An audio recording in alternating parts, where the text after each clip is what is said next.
is about as basic as it gets. This one I probably mention probably once a month. It's probably a huge deal. It might not be new to you, but there might be a little section here that's kind of interesting. First of all, let's start off with purpose. Okay, this is figuring out the direction. This is figuring out where you're going to go. After that, we've got a group of people. This is your staff. This is who says, okay, this is the purpose that we are doing, and we're going to go do that work. Those people work in a process. Okay, so they have processes. You set them up. Some of them just kind of fall into. Some of them you're very intentional about. But every place has processes. We put them in two categories: bad processes and good processes. All of them fit into those two categories. After that, we've got property. And this is what most people focus on when it comes to tell me about your camp. They want to jump straight to the property discussion. How big is it? How many buildings? What's your dining room size? All of that sort of thing. But really, it's fourth in line here. After you have a direction, after you have a group of people, the people are what make your camp unique, very different.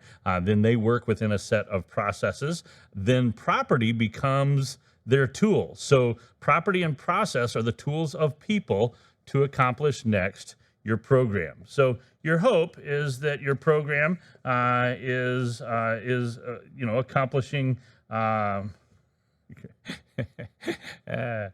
brain freeze. This is what you're signing up for. This is what you're going to. And then after that, we're going to add one more called plan. Now, this is, as you do the program, you come up with a plan that says, this is how we're going to accomplish our purpose. But here's what has to happen. If we are thinking about planning, and your tendency is to go up here and be like, yes, we need more property. That's what we need to plan for. But what we're planning to do is accomplish our purpose, use the people that we have, and do these processes. So let me talk about these two things. Sometimes we get so involved in what property is that we forget that the best way that we can get better, the best way that we can grow, is to grow our people and to grow our processes. This one is harder because you don't have anything that is obvious that it's working. This one is hard because it's just boring work. I mean, it's all the questions that people have about how everything works together or the way it goes. This is policy, procedure. But I'm telling you, you don't need more property until you have the people who can use it. You have the processes that will use it well. So why would God give you any more property if you didn't have your people and your processes in place? Now, I want you to think just a little bit. So we've got these ideas right here. What goes with these things? What are the verbs that go with this? So here we have purpose.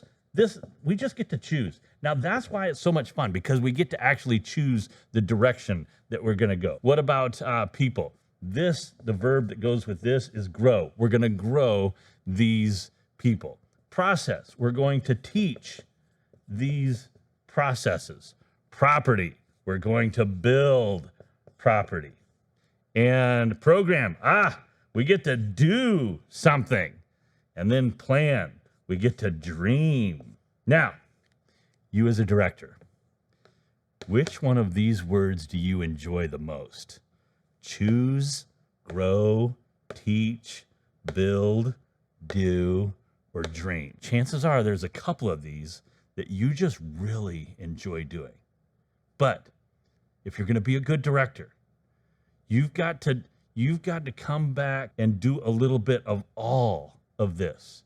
You don't get to just sit in the office and dream. You know what I mean? You can't just sit there and be like, I'm going to dream and then we're going to build and then I got to hire somebody to do it. No. You've got to jump in there and do all 6 of these items are part of your job description. On the purpose, once you choose it, you've got to maintain it. You've just got to work at doing it. Growing sounds great until you have people who fail, until you have situations that are very difficult to work through. And so, once again, we are maintaining these people. Processes. Boy, it's great to implement a process, but all of you know, when you just say it, announce it, it's not done. You've got to maintain that process. Property, wonderful to build a building. What about the maintenance on this building? What about how you're going to take care of it? Program, boy, if we didn't have campers, they wouldn't tear everything apart. You know, the cabins wouldn't have to be worked on, the bunks wouldn't have to be replaced. You got to maintain all of that. Wow.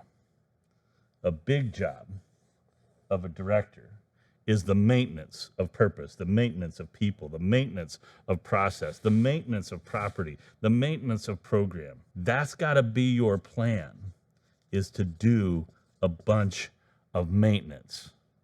Now, these 6 different things, I would take a look at your own leadership style, your own tendencies, and ask yourself, okay, yep, I'm strong on those, set to go. The real question is, which one of these do you have a tendency to just ignore, just let other people do? It's part of your job as the director to do all 6 of these things and to evaluate in your own ministry. This is the one we're weak in. This is the one we've got to work on. Every now and then that weak area is going to be in your strength, but every now and then that weak area is also in your weakness. And that takes real discipline on your part to go ahead and do that one thing that you've got to do.